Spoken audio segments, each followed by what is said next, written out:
Despite Congress approving a historic $700 billion to support them, more than 100,000 small businesses have closed forever as the nation's pandemic toll escalates. But as we all know, small business is the lifeblood of our economy, and it's up to us to make sure that it stays that way. And while we can't wait for the world to return to something that resembles the old normal, it's time to get into recovery mode and start thinking about how we can budget and rebuild to prepare for the next normal and hit the ground running. Of course, no one has a roadmap for how to run a business during a pandemic, so the big question is, how do you prepare for unprecedented times like this? In our third episode of Priceless Conversations, we're going to help you map out a contingency plan so you can get your business back on track and lay down the foundation for success moving forward. So let's get into it. I'm excited to welcome back my two co-hosts, Deepica Mutyala, founder and CEO, Live Tinted, Arian Simone, general partner, founder, and investor, Fearless Fun. Hello, ladies. So we've covered a lot in the first two episodes, pivoting to digital and social media marketing and branding. Now it's time to discuss budgeting and rebuilding. I'm especially interested to hear how you've been navigating this in your own businesses, along with this week's special guest, Catherine Berman, the CEO of C-Note. Welcome, Catherine. Okay, so during this episode, we are talking about financials, cold hard cash, and money. So the first step to getting your business back on track is to take a close look at the numbers and assess the financial damage. So let's talk a little bit about those action items. So what should small business owners be budgeting for now, and what can they cut to make the most of the revenue that they don't have coming in anymore? That is true. So I would say first and foremost is any of your brick and mortar overhead if you can. That's just like first and foremost, if that's something that you can cut. A lot of people have gotten extremely lean, even in the human resource areas. We know we can have talent all over the place now. So they're like, oh, well, we can get virtual assistants, or we can get these people to chime in over here. We don't have to have somebody in town. I would say those are definitely the immediate needs. I would say definitely the brick and mortar and the real estate if you can. And office space for me was another one that it was like an obvious, let's just cut it and see. And we actually were in a co-working space. But even that, right? It was like, what is that cost to the company? What could that really go towards? Even if it's like, that same budget could cover a yearly cost for a customer service person for the team, which is, again, so crucial to the business. So we really had to analyze what were necessities to the business versus nice to haves for the business and make those decisions. Yeah, and I think it's also just important to know that you can reach out to your landlords. You can reach out to people and say, like, look, here's where I'm at, kind of having those conversations. Because I think sometimes people are scared to have those conversations, but I think it's just so important to be honest and transparent and do what's best for your business at the end of the day. So what financial statement should every business owner be updating right now? Is it your P&L, your cash flow statement? Like what? Yeah, when it comes to 2020, it's like everyone had to take a red marker to all of those things. So what are you recommending that your investments do? I would definitely say not from a quarterly standpoint, because sometimes people like just to wait to the end of the quarter, but you should have a good grasp on your financials monthly, and if you can, weekly. So yes, your balance sheets, your P&Ls, all of that. If you have investors, you need to be fully aware of your cap table at all times and what that looks like for them. And of course, you're not reporting to them as consistent, but just for your own self, your P&L, your balance sheets, you need to make sure that you are aware at all times and that you're financially healthy and that you're making decisions from a place of logic and not emotion and the future of. I love that logic, not emotion. Yeah, we completely changed our annual sales target, which being an ambitious person, it's really tough to swallow that. But again, recognizing that the way I had to tell myself this was that I want this brand to outlive me. I'm not in this for the short run, I'm in this for the long run. So this is just a moment and a period in time where people who have Fortune 500 companies, when I talk to the CEOs of that, they're like, oh, I've gone through all sorts of recessions and all the things that happen to the business. It's a natural part of it. This is life. I'm really trying to focus on the things that you can control versus can't control and just making decisions that are best for the business in the long run.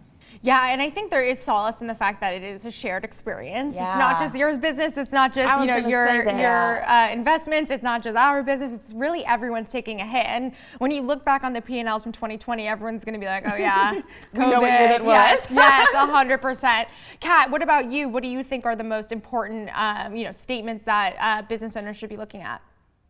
Yeah, I think I'd echo the same sentiment. I think all of us need to be really understanding our cash flow at this point, right? I mean, what's real money in, real money out? And I think oftentimes we forget about things like accounts receivables, right? And so there's a psychology happening, right? Not just us as business owners going, how do I keep the lights on, or how do I continue to have revenue?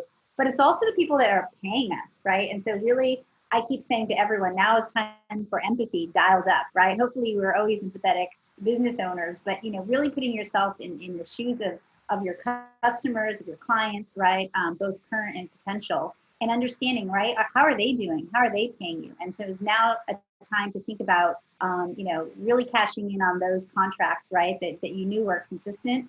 And then what is going on? What is actually going to come your way in terms of flows, right? Are you going to see delayed payments for some of your accounts receivables? So those are the types of real cash analysis I would advocate for.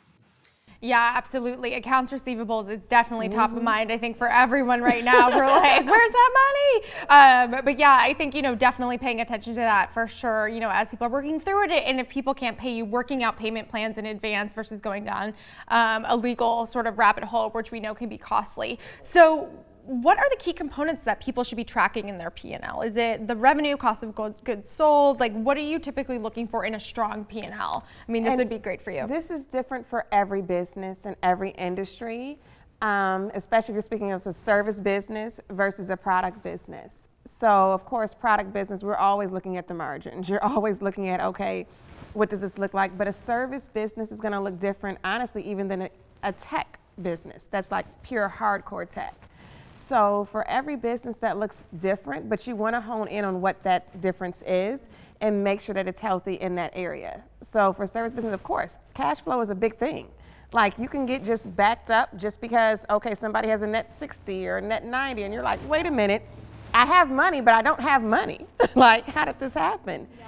So those things are key too. And cash is king at the end of the day. You want to be as liquid and as healthy as possible as you can be. For us, we've been working out deals with our suppliers to make it so that payment terms that would maybe net 60 or net 90, like trying to increase that so we had a little bit more of a grace. And like you said, empathy is really key right now. And luckily, our partners have been really empathetic with us and recognizing that we have to make sure the cash flow stays positive. And so trying to really have those conversations where you can and make sure that it all works for everybody. Yeah, absolutely. Net 30 is like a joke around our office because, basically as soon as someone gets an invoice, they're like, can you cut this check? And it's like, net 30. And it's like, it's this ongoing joke, but it's for a reason. It's for cash flow. It's so that you make sure that you're able to sustain. And I know even some of the larger companies that we work with were like, FYI, we're updating to net 120 just for this time period. And then they'll move back down once that happens. But that's why and how businesses truly run. So when it comes to the P&L, like, do you automate it? Are you guys doing this manually? Like, what tools do you recommend to improve your P&L and help keep your business on the path to profitability? Yeah, I'm honestly just trying to think. Well, even for us, I know looking at our monthly OpEx, it's like it's seeing everything in one place. You're like, oh, we pay for that monthly? Like, oh, that costs that much? So seeing all the expenses in front of you, and I think that's so important, you're able to kind of slice and dice accordingly because you need to be able to see all that. And like we forget, Spotify subscriptions, coffee for the office. That stuff adds up. Oh my gosh, when COVID hit, that was actually one of the first things I did, not from a business standpoint, but personally. Yeah. I went through and I was like, Arian, you've got probably 1,000 subscriptions going on. You need to scale back on this. So that was one of my immediates. Like you guys touched, I think that's so key is the fact of empathy, and everybody is going through this, that hard conversations have become easy conversations because everybody's having to have them. And another point on people who have to pay you, you're even empathetic to them. Like, you know what, I'll give you grace right now on paying me. Though I want my money, I'll give you grace and you can pay me out like this. But back to even what you were saying as far as what were you talking about, the P&Ls?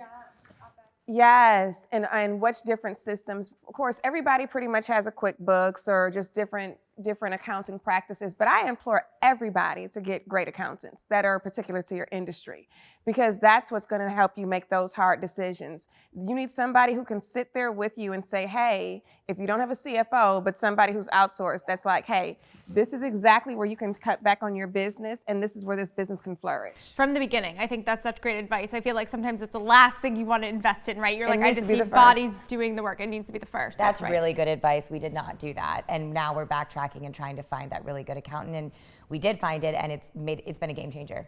Oh yeah. Amazing. So Kat, I'll throw this to you. What is the difference between cash flow and profit, and why is cash flow so critical for a business's financial health?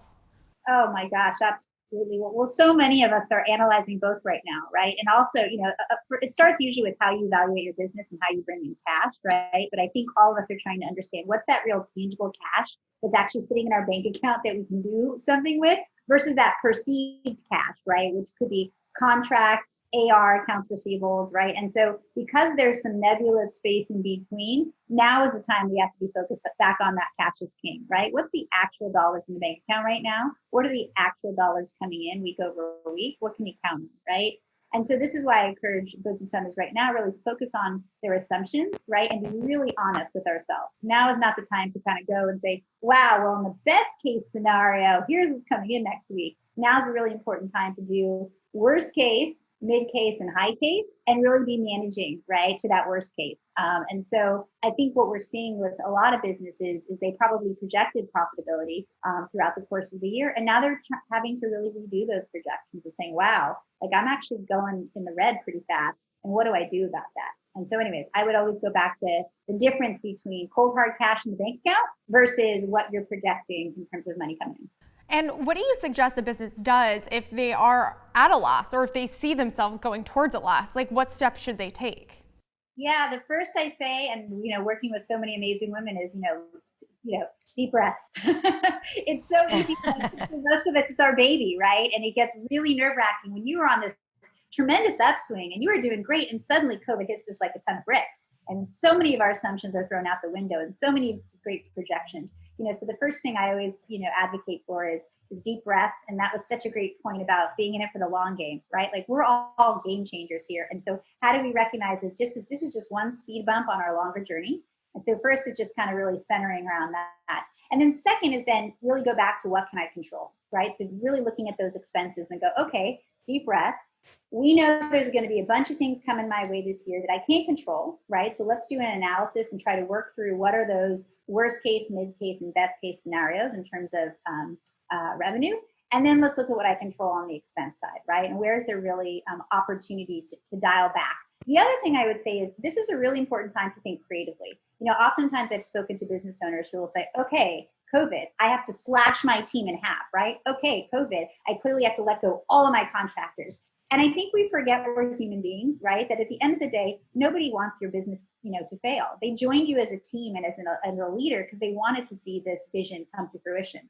And so having that honest conversation with your team to say, hey, we may have to scale back your hours a little bit, right? Or we may have to move from full-time to contract for a bit, or let's talk about what's possible because now you actually have kids at home and you want more flexible hours. But I think, getting back to that human to human, we're all in this together, really brings in that creativity to manage this, which also ends up hitting your bottom line, which also ends up making it so you have more levers that you can pull in terms of really cutting back on expenses. So really getting creative. I think now is the time to, as we think about cutting back on expenses. And then also I just finally say creative on opportunity, because I will say a message that I think is lost if we don't capture it is this is not just a time of challenge, it's a time of opportunity. It's a time for all of us to see new avenues for our business model that this time is presented. Absolutely. And I do think contract workers are very valuable right now because you're able to scale up and scale down how you need to, with the fluxes of your business. So let's talk a little bit about projections. You lowered yours, which makes tons of sense. We lowered ours. I think everyone across the board did, but now we're getting into Q4 and looking ahead at Q1. So what are we looking at for Q1? How should we be approaching this as we're still sort of in this new normal, but hopefully emerging into some sort of back to business? Isn't it so funny how we feel like when January hits, it'll be completely different or something? Wishful thinking, I think. In January, that's when I'll get back to normal. It's like the pandemic is still alive. Yeah. It's interesting, but mentally we feel like, okay, let's just get through the end of this year and then next year it'll all be different. And the reality is it won't be. Here's the thing, again, going back to having grace, we're all ambitious people. If you have a business, you're an ambitious person. my projections for this year were aggressive because I'm an aggressive person. So again, I had grace to myself to say, yes, we did lower the projections, but they're still really healthy. And then feeling really comfortable with that gave me a little bit of peace and calmness. And what I'm really doing is, again, instead of thinking of it as Q1 of next year, I'm thinking of it as 2021 and how we can really make sure that we're setting ourselves up for a product business like myself. It's all based on supply. Like if you don't have supply, it doesn't matter if you have demand, which is what I faced when the pandemic started, was that I actually was, knock on wood, well, that's not wood, but knock on the random wood, that like our issue wasn't the demand, it was supply. And so how can we set ourselves up with our partners for 2021 to where the supply is plentiful? We have our launches in place. And something else you mentioned, like the margins, this has given us the time to really look at our partners and say, can we go somewhere else and get better margins? And we actually found a manufacturer to help us improve our margins. So it's all those little things that I was like, oh, it's a beauty business. The margins are healthy anyways. But we were able to improve it by 3%. Little things like that, right? Like, and so again, I guess to your question, it's less about January or Q1 for me, but for the whole year and setting ourselves up for success now for that. I have two things to shed light on with that, because I thought that was so key when you said, oh, we found another supplier, we can get better margins. At the end of the day, someone's revenue may not be greater, but their profit may have been greater due to this. So that's still growth in your business, and people have to give yourselves grace and credit for that. So that's one thing. The other thing is, typically, though we're in this pandemic, market corrections do happen. As you were saying, speaking to people with Fortune 500 companies, et cetera, a market correction usually is going to take us somewhere around 2 years to pretty much get through. So if we even treat it in that standpoint, we can't even look at it like, oh, Q1 2021, what is this going to look like? It's more like, let's look at this over the course of 3 to 5 years. And what does this look like long term? And see what that is. Give yourself that, because in a matter of a decade, you can have a whole different business by the end of the decade, and it's just like booming. So I wouldn't put the pressure on yourself to look at it in that such of a short window.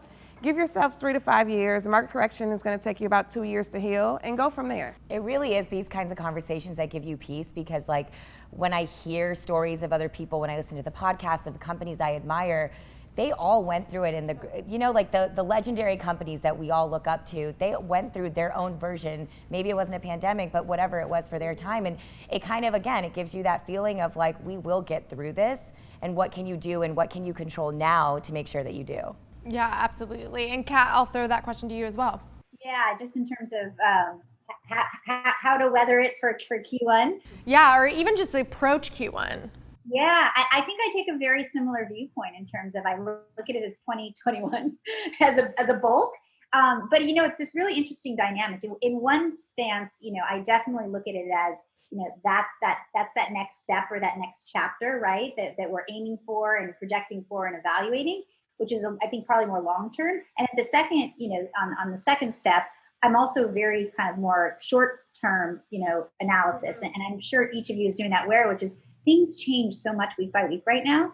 I even think about one of our customer segments, which is the first 3 months of COVID, they were out to lunch. There was no getting a phone call back. They were just scrambling, trying to figure out their own strategy. And then fast forward, in month 6 of COVID, suddenly they're picking up the phone, re-engaging. What are you doing? I'd love to work with you. And so I think one of the things that we've done at C-Note is really have a faster feedback style, faster feedback loop, so that we can get more right. So market discovery was probably, I'd say, monthly by monthly, we would reconvene and say, what's the market saying? What are our customers saying? What not? It is weekly now. It is weekly to say, like, what is happening? What's the response time? What has changed in terms of consumer behavior? What's the sentiment? What's the sales cycle? And so I think the same way about 2021 is we're probably going to still stay very close to that discovery pattern, so that we can be constantly monitoring what does it look like going into a new year? What has changed? What do we want to rest these assumptions on? And then hopefully we'll see some pattern recognition. I mean, my hope, ladies, is that, we'll see some easing and we'll get some pattern recognition, that we'll get to see some more reliable sales cycles and reliable pattern recognition. But for now, yeah, I think we are just recognizing it is still TBD. Yeah, that's exactly right. I would say, March, April, May, crickets. July-ish, maybe a few things, and then come August, September, now October, I feel like things have picked up because I do think brands are starting to realize they can't go quiet for this long, and people are still shopping, and they need to be relevant and in the mix. So, whether that's digitally, that makes sense as well, but I definitely think there's been a pickup, and hopefully going into 2021, I think that is our hope, that there will be more spend happening from these larger companies. So COVID-19 proves that even a good economy can turn on a dime. So if you didn't have an emergency fund prior to COVID-19, one of your top budget priorities should be to rebuild your savings, which I'm sure a lot of people can relate to. So Catherine, I'll throw this to you. How much runway should every business owner have and why? Yeah, I'm going to say this with bated breath only because, the reality is that the real answer is as much as you can. because of the, Got it. but that's not the answer anybody wants right now. And so, the conventional wisdom that's been shared with us has been at least 12 months, and if you can, 18 to 24. And the reason being, right, 12 months gives you that gap because even if things start opening up across the country, even if, right, we see some momentum, it is the lag. It is the lag that happens after that, right? It is all those things that have to go back into motion, right, to actually get us back on track to what was a year ago. And so knowing that cushion of at least a year to kind of get things moving again and make up for some of that lost time, right, is at the de minimis what folks are saying, but to even give you more opportunity to even, invest in potentially new opportunities, or at least, get a little back on track. Having that 18 to 24 months is really the solid place to be if you can get there. She's exactly right, because there's one period where there's relief and then there's recovery with this. And that's why I said with the market correction, you're usually looking at 2 years because, of course, you have the year when everything is hit and then you have the year when everything is recovering. So you want to make sure that you do. Of course, that may be extreme for some people. That's why she said have as much on hand as possible. But 24 months is just more so a safety net in a situation of a market correction, yeah. Yeah, for us, I went back to our existing investors and asked if they were interested in putting in a little bit more just to have that 24. We were good on the 12, but it was almost like an insurance plan, and we took on a little bit more. You're taking investors, Deepica? Oh yeah, girl, let's talk after this. Please. This is actually a surprise pitch. Just kidding. I'm an investor in. She is. Oh, I will cut a check right now.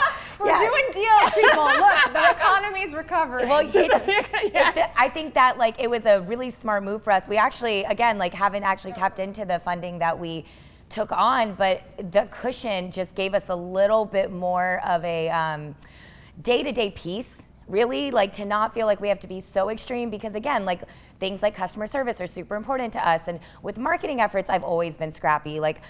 My whole career started because of a video on an iPhone that went viral. And so what it again really did was make me go back to that moment and think about, how did this whole company and your whole career start? It was done scrappy. So let's go back to those roots and not think about doing things that are fancy and just stick to that scrappy nature. But I think I know I have that, I guess I would say, a privilege of being able to go to those investors that I have a part of my business and say, hey, are you interested in putting in a little bit more? Well, especially as a newer brand, you don't have the 5-year path of being okay, well, we did this, we can do this, we can do that. So are you still currently investing? Oh, yeah. And what's the marketplace look like We've invested heavily, actually, during the pandemic. We actually have. And we have seen portfolio companies pivot with complete success, to the point where I have been shocked. I'm because I was panicking, of course, too, like what everybody all your else. investments. I was what's going to happen right now? What is everybody doing? But people have weathered the storm with grace, and I'm just keep pushing. Of course, we've been in probably more board meetings, more meetings with the entrepreneurs, just seeing what support everybody needs at a time like this.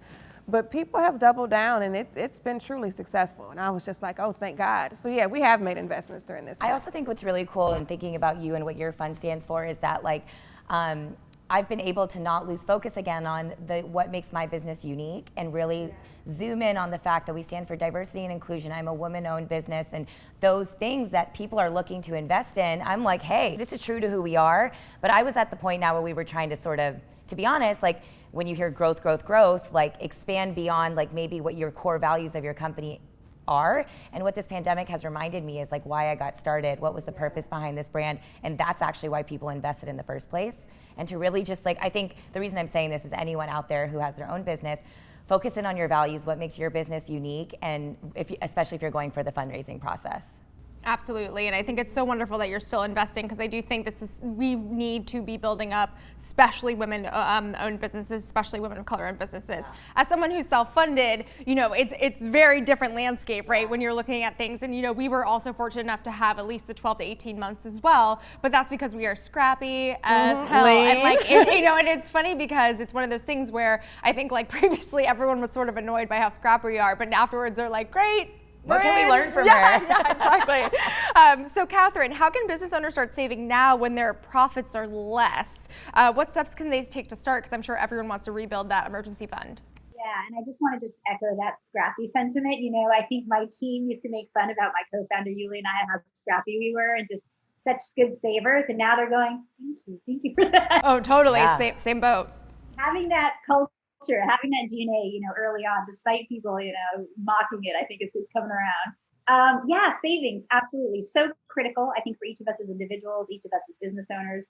And to state the obvious, we are in a very low interest environment. So the unfortunate part is, there's not a lot of places on the savings side to get these, massive returns. And yet it's still really important. And I think, we usually advocate for both the behaviorism of savings and then the wise decisions behind savings, right? And the behaviorism of savings is just getting the habit. I think it's not a great, assumption to think everyone's out there saving and stockpiling cash. And it's times like now where we go, ooh, that would have been smart to do, huh? Or that would have been smart to have a strategy around it. And so just getting into the psychology and the habit of savings. I'm a huge fan of automation, right? So finding whatever that app is, whatever that site is, whatever that practice is that you trust and that you want to put your money in, and having the auto save, right? Having it automatically pulled every week, every month, whatever you're able to do, a certain amount, and then being able to reflect on it and see that grow. And then also having those buckets of set it, forget it, right? Because sometimes folks treat their savings account like their checking account, and so when it comes in, out, really honoring what it is, which is, I always actually advocate folks think about it as that piggy bank that's on the top of your shelf as a kid, right? So if you're a kid with the bookshelf way up high, have an account that feels like that feels like the untouchable rainy day, I'm not ever supposed to break that pig account, and try to put that psychology in place and put friction between you and that piggy bank, right? So make it hard for you to withdraw money, make it hard for you to remember to pass the password, right? There's some easy psychology tips to kind of get back to that, set it and forget it, and start really being on a track of saving. And then the second piece is where, right, is the strategy. And for that, you really have to figure out what's most important for you, right? For some folks, it's going to be obviously how quickly can I get that money back? So really trying to get, the highest yield. Again, like I said, unfortunately, there's not tremendous variance right now because of the environment we're in, but certainly there are some really great online opportunities to experience. So is it really like, how do I get, the highest APY possible? The second is liquidity, right? There are some, stronger ways to double your money, but you may have to lock it up in CDs. And so is liquidity really number one for you, and not making the most off of it? And the third, I'd be remiss at C Note if I didn't bring it up, is what's your money doing, right? And so when you put your money in a savings account, it doesn't just sit there, right? It's not sitting in the vault at a big bank and they're just waiting for you to ask for it. It's actually going to work. It's somehow doing something. And so we're kind of ushering the time right now where consumers are asking, hey bank, what are you doing with my money that I just gave? And so, we really hope that folks will, open the curtain and ask your financial institution how they're using your savings account. We have impact caps. So we have impact savings accounts for folks who are looking to make sure that their money is socially responsible, doing good. And there are a variety of options out there aside from C Note if you're looking to do something socially responsible, especially at a time like now when so many communities could use that support with those deposits. So really, when you think about strategy, I think it's really asking yourself that question: what do you need that savings for? And what are those variables that are so important to you? Is it liquidity? Is it return? Is it impact? Yeah, absolutely. And you mentioned, that interest rates are really good right now, but when do you dip into that? When do you dip into getting a loan? Do you use your credit card first? Like, what would you guys suggest if you're in that position where you're like, I need to do something? Which option do you think is best for a small business owner? Yeah, I would just say briefly, a lot depends on what you're going after, right? So what's the use of funds? How long is the term and whatnot? But, one industry that I think we're very bullish on, that it is not as known to a lot of the entrepreneurs, is CDFIs, or community development financial institutions. And they are known for giving low-cost loans to amazing women entrepreneurs. And so we often say, what you don't want to do is go predatory. You want to absolutely do your homework and know what is a predatory loan and what interest rate is like crazy for this institution to ask me to pay. What are the terms that are crazy? And unfortunately, a lot of entrepreneurs don't know that. They don't have that research under their belt because we started our business to do something cool, not to be, a master's in finance. And so, getting to do some of that research, what is fair? What is a fair rate? What is a fair term for you and your business? And then looking for those institutions like CDFIs that are set up to provide that fair capital to women like us. Absolutely. So I want to talk a little bit about the pros and cons of some of these items. So the SBA loans and microloans, what are your feelings on those, Kat? Yeah, I think they're great. I think the SBA can be a really wonderful source of fair and responsible capital. I think the one I would say caveat with that is how fast do you need it? And so every time, as anything with the government, right, you just have to be really judicious about managing expectations. Some government programs are awesome, and we probably saw, we can talk about PPP and everything that went to work there, but many of them come with some serious strings attached. So that's usually the cost benefit you have to weigh when you do any type of SBA or government kind of related financial instrument is how fast do you need it? What's the reporting requirements? What's the sign-up requirements, right? All that kind of good stuff is just, do that homework early on so you make sure it actually matches the time horizon that you're looking for. Absolutely. So more than 100,000 small businesses have closed forever as the nation's pandemic toll escalates. Aside from the hard numbers relating to sales, profit, cash flow, it's time to assess whether your business has been affected too. So Mastercard recently announced that they have a small business digital readiness diagnostic to help understand your strengths and weaknesses and benefit from custom recommendations on how to future-proof your business. So how closely should brands be looking at their competitors? If you're in an industry, oftentimes I'll just say like the restaurant industry, you're seeing all these people close their doors and you're kind of sitting there with your doors open like, am I making the right choice? Is this the right thing for me? So what do you think as business owners are seeing the things around them start to kind of fall apart, like if they should take a look at their own finances as well? The advice I give myself is to cut the noise and focus on my own narrative, at least for me. And maybe it's because my business is so social media focused and there's a lot of noise there and you start to get, of course you want to take learnings, right? It's like, let me learn from them. But what I've found is that that's actually not being narrated on social media. Nobody's talking about that side. Even in these times, it's like, I feel like most people are focusing on the positive aspects of their business, which I understand. But I think for me, I have to focus on how my business is doing, what our P&L looks like, what our growth trajectory looks like, and less think about the noise around me, because especially in the beauty space, there's a lot of noise. So at least for my business, what I would have to say is I actually am cutting the competitor viewpoint and taking this time to really focus on my business. Because I actually think pre-pandemic, I was way looking at competitors. I was too focused on all of them. And what this has forced me to do is say, it's not about it's how can you make sure that your business is being healthy? And what about your I portfolio? like that. I would definitely say there has to be some balance to that. Yeah. Just because of the psychology of it, you don't want to take on the emotions and the energy that comes from that. That's what it is, right? For me, it's more of an emotional thing. I already feel so much weight, but I totally hear what you're saying. There is a balance. Yes, because you there's things to learn, but you have to be mindful of that process. And you even gave the example when you were talking about portfolio companies, when you even talked about just the restaurant industry. We've invested in one that is doing phenomenal. Did they pivot or how did they? They've always had a grab and go option. Wow. And they've been able to open up even more locations during the pandemic because they were already in a COVID safe and friendly environment. I mean, that's the truth. And I was going to say, you have to innovate because I think at the end of the day, I think a lot of restaurants, sadly, who had no outdoor space, who had no grab and go option, who maybe didn't have delivery set up, that's a really hard thing to deal with, but who could have guessed, who could have known? So it's kind of looking at what the survival rate is and how people are doing that. But I think it's also, one of those things where I've heard from a lot of business owners where they said, as soon as it hit in April, I shut down my operations, I let everyone go, and I plan to shut down for the year because they knew that they were like, I just don't want to spend another dollar, I just need to reel it in. And that's the way that they sort of handled it. What do you think about that approach? That's different for everybody. I'm not against it. And well, of course, if I was an investor, I may have to have a sit down. But from a personal standpoint of me being an entrepreneur, I would say that type of clarity, they're probably going to come back so strong to where it may be such a great benefit for them. Now, of course, the investor in me, I'm going to be looking like, okay, what is your plan for really? But I understand Please it from talk a to me. founder standpoint. And Yes. like you said, it's unique to each person. If that's what makes sense for you and your mental capacity and your emotional state and your business financials, do it. I personally can't speak to that because I just had a scale back approach rather than cutting it cold turkey, but it's unique to each person. And at the end of the day, we are investing not just in the business, we're investing in the person. And the best person is going to produce the best business. And if that's what's best for you, then we have to just look at what that option looks like.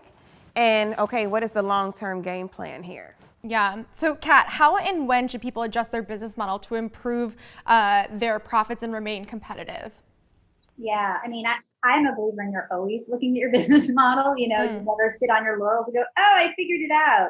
I tell the team, like, get obsessed with your client, not the problem, because the problem can change, right? Like, if you really understand your industry and you understand the client, you'll know them well enough to know as the problem changed, which it just did, right? I think for many of the folks, we serve, there probably is their new problem that you're helping them with as they kind of navigate this pandemic. And so if you kind of have that model in your mind, then you're constantly reassessing and saying, like, is this the right model for this point in time? Is this really solving that problem? Is this really the best, least complexity for the highest revenue kind of, part of the diagram? And at the same time, though, I do think you have to focus, right? And so there is one of the patterns I observed early on in COVID, and I'm guessing, you all did as well, which is a lot of pivots.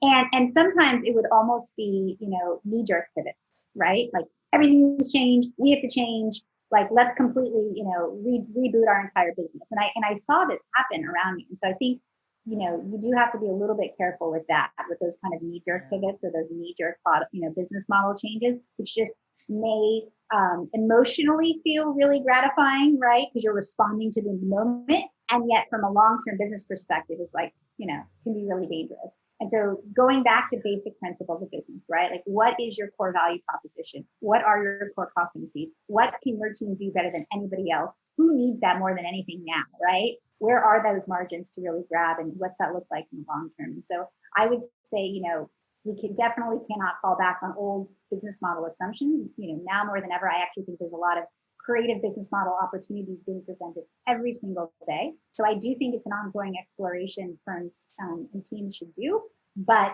managed well, right? Having a process for it, knowing who's in charge of it, having a good model for how you make those decisions and how you say no, right, to potential opportunities. Absolutely. Well, thank you guys so much for gleaning these incredible insights. It is such valuable information, especially during these times.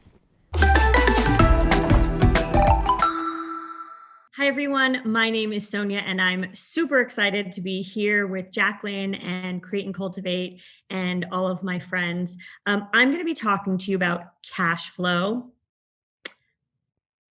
something that is not sexy, at least not to me. I love being creative. I love creating the products. I love social media. I love marketing.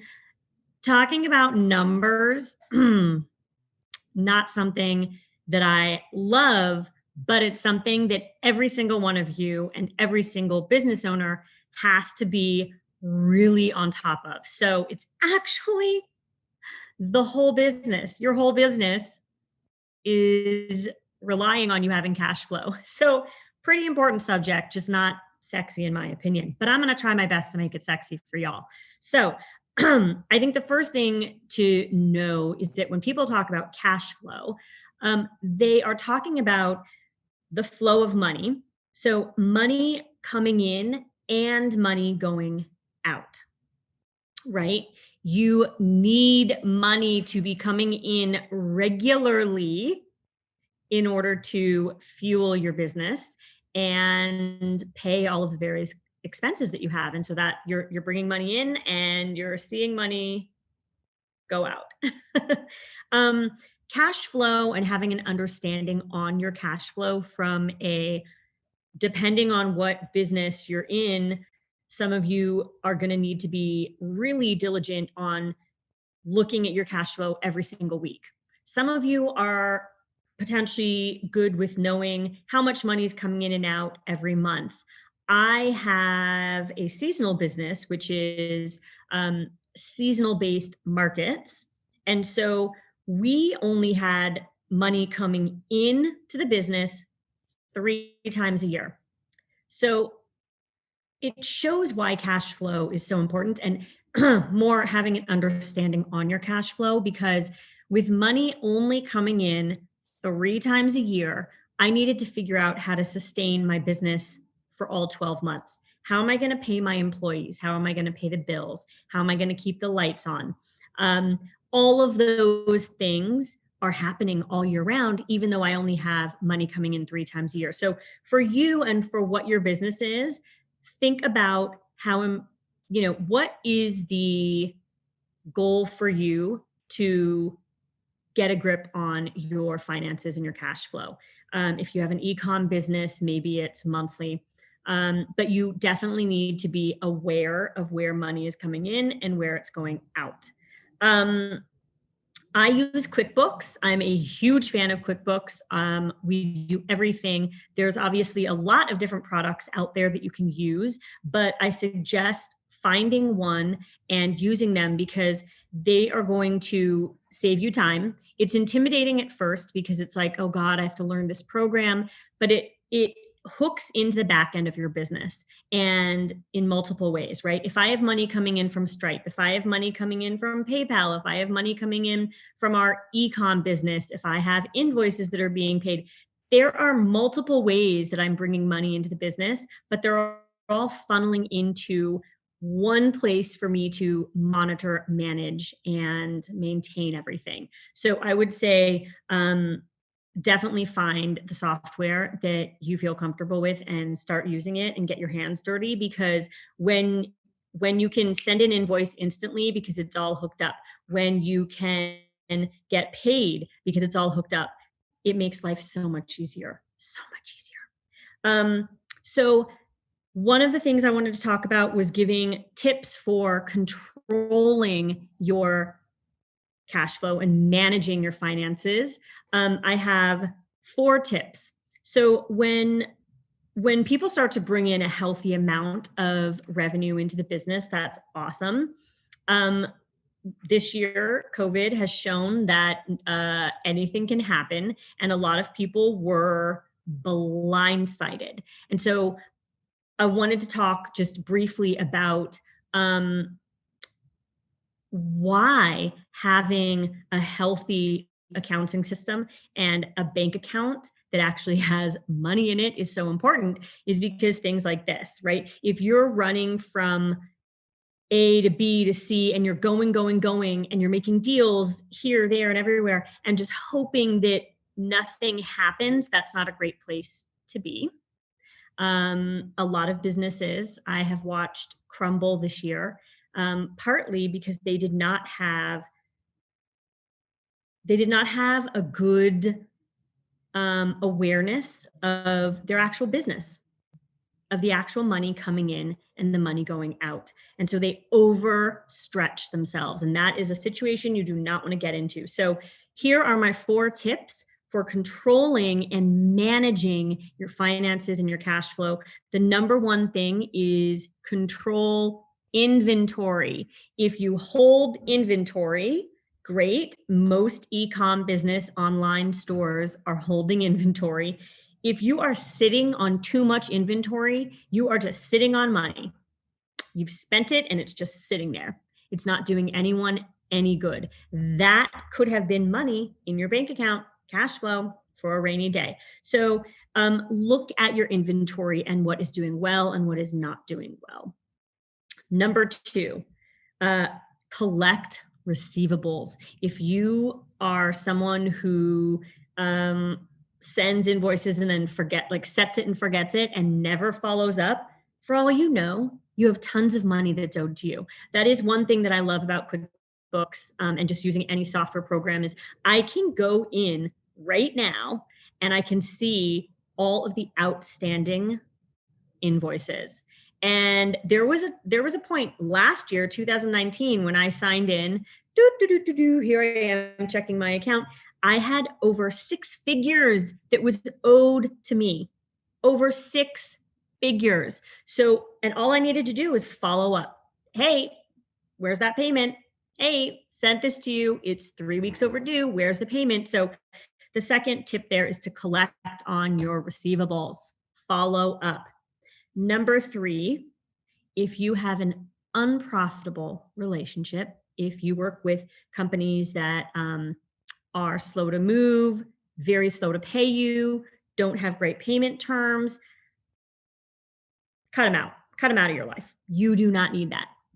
Okay. This year has taught us all a lot, and we need to cut out the BS. So end unprofitable relationships. Even if you like them emotionally, it's okay, but business-wise, gotta go. And then the fourth thing, it kind of ties back to that first thing of controlling inventory. The fourth tip to manage your cash flow is cut out unprofitable products. Too many people who have online stores are sitting on a ton of inventory, and they sell this, that, and the other thing, and the widget that does this, and the thing that helps the widget. And you need to analyze what is selling, put power and money behind those things, and get rid of the products that you do not sell, that don't sell well. Cut them out. Cut them out. Okay. The other thing that I wanted to talk about, now that I've given you those 4 tips to help manage your cash flow, I want to talk about having an emergency fund, because this year has taught us a lot. And one of those things is I am very grateful to have learned this lesson a few years ago. And so I have an emergency fund. A lot of financial experts are going to tell you that you personally need 3 to 6 months. My friend is a financial analyst. She always says, Sonia, you need more than 6 months worth of expenses, money for expenses. So to a lot of people, that's going to scare you. You're going to be like sitting there, do the math right now in your head, be like, okay, rent, car payment, food, all the other things that it takes, gas, everything that you need to live. A lot of you are going to hear that you need 6 months worth.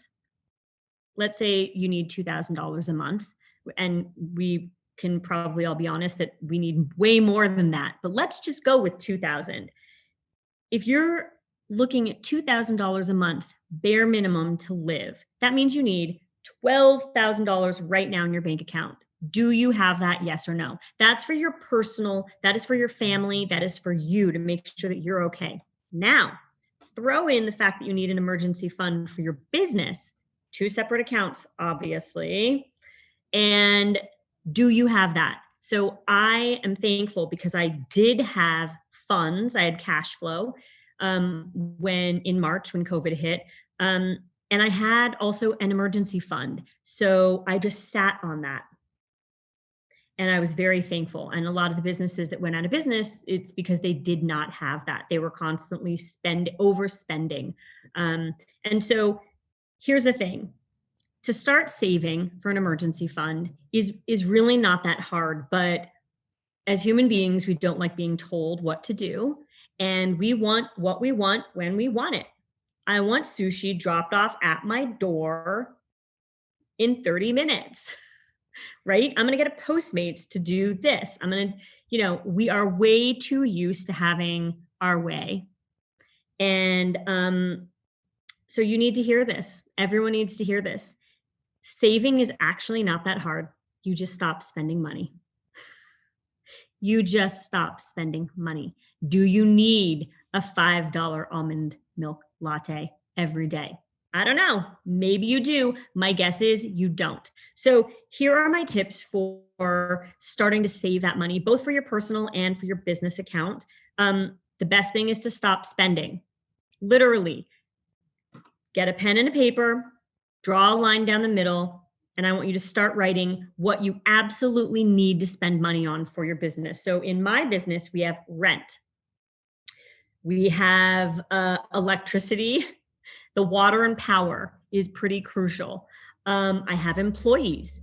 I mean, there's so many things. Trash pickup, there's so many things. However, when forced to really think about it, do I need trash pickup all the time? Maybe not. Do I need a subscription to all the different online subscriptions that I have? Maybe not. Do I really, really need my Rent the Runway clothing subscription? I don't know. Me, yes. So I kept it, but I sacrificed other things for it. So you really need to think about, what do I need to run my business? Keep all of those things. Get rid of other things or pause them. Sometimes it's as easy as calling your cell phone provider and saying, look, I'm having financial problems. What can you do to help? Any human being that you call and say that to, they are going to be understanding of you, and they're going to want to keep you as a customer, and they're going to trust me. Their colors will show, and they're going to help you. And so at the beginning of the pandemic, I went through and I looked at my bills, I looked at QuickBooks, who were all the vendors that we use, and I called every single one of them. And listen, I don't need 10 Adobe, access to 10 Adobe accounts right now, because everyone is probably going to be furloughed. So figure out how you can save money and stop spending. And then you can also think about alternative ways to make money. If you want to get in the conference game, start talking, start working with partners. There are other ways to make money that may not be the number one source of your income and the number one thing that your business does, but you may be able to make money in other ways, and you'd be surprised, right? There's Patreon, there's so many different ways right now online to have little side hustles. So if that's what you need to do to make $500 extra a month and start to save that into an emergency fund, do it. My point is, you don't have to make drastic changes to your lifestyle, and you don't have to make drastic changes to your business. It's looking at your cash flow and saying, okay, you know what? I think it's realistic for me to take $2,000 a month from the business account, from the profits, and I'm going to put them into this savings account. And that's like our don't touch emergency fund. And if you start doing that now, years from now, you're going to have tens of thousands of dollars, and that will get you through hard times. Hard times could mean a global pandemic. Hard times could mean that there is a huge interruption in deliveries, in supply chains. Depending on what you do and what you sell and how you make your money, things can hit at any time. I've seen that over and over and over again in my 12 years as an entrepreneur. So just keep in mind that it's not that hard to save. You need money coming in all the time because you're spending all the time. And so it's, in my mind, pretty simple. You just need to look at your expenses and be realistic. And if you're spending money on, like, if you are out there thinking that you're some great tech company and you're stocking a kitchen filled with like snacks and probiotic drinks and orange wine for happy hours afterwards. I mean, well, the truth is none of us are in offices right now, but like, those are things immediately, no, you're a small business. You're not Google. You're a small business. You can find ways to make your employees happy and fulfilled and feeling grateful to be working for you and excited and inspired, that don't have to cost a lot of money. So last tip there is just, honestly, I think a lot of people see what other companies do and they think that they need to have those huge, pretty offices, and they think that they need to do all these things for their employees, and just do you. Okay. You need to make sure that the business is running and that the business is solid. And yeah, those are my tips. So if you don't have an emergencies fund, start one now. Even if you're just starting out, probably a lot of you watching this are just starting your businesses now. Great. Perfect time to learn this lesson. Maybe it's just 5% of what you make every month. Put that into a fund, because trust me, at some point in the future, you will need this money. Maybe it's because you're going to stretch yourself to hire your first employee. Good thing you've been saving that 5% all this time. There are so many different reasons why you might need an emergency fund. So start that. Use a software program. Again, I use QuickBooks. Find one that you like. Start using that. It's going to save you time, and time is money. And always just keep in mind this one simple rule, which is if your business is not making money, you don't have a business. So don't spend money if you're not making money. That's it. I hope you guys learned a lot, and I will see you next time. Now, before we wrap up today's conversation, we're going to answer some questions from our audience. Question number 1.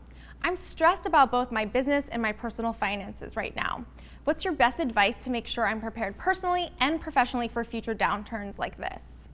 Oh man, if I'm being honest, and I hope this gives you some sort of comfort in knowing that I am also figuring it out myself every day, and you could not have prepared for something like this, and you can't prepare for it to happen in the future either. You kind of just have to give yourself grace and know that you'll get through it. First, I would like to tell you just to take a deep breath. We're all in this together. Second, something practical I would definitely say is you want to look at things in decades. Businesses have cycles. The economy has cycles as well too. So you do want to be prepared for something like this in the future, even though we don't know when something like this would happen again.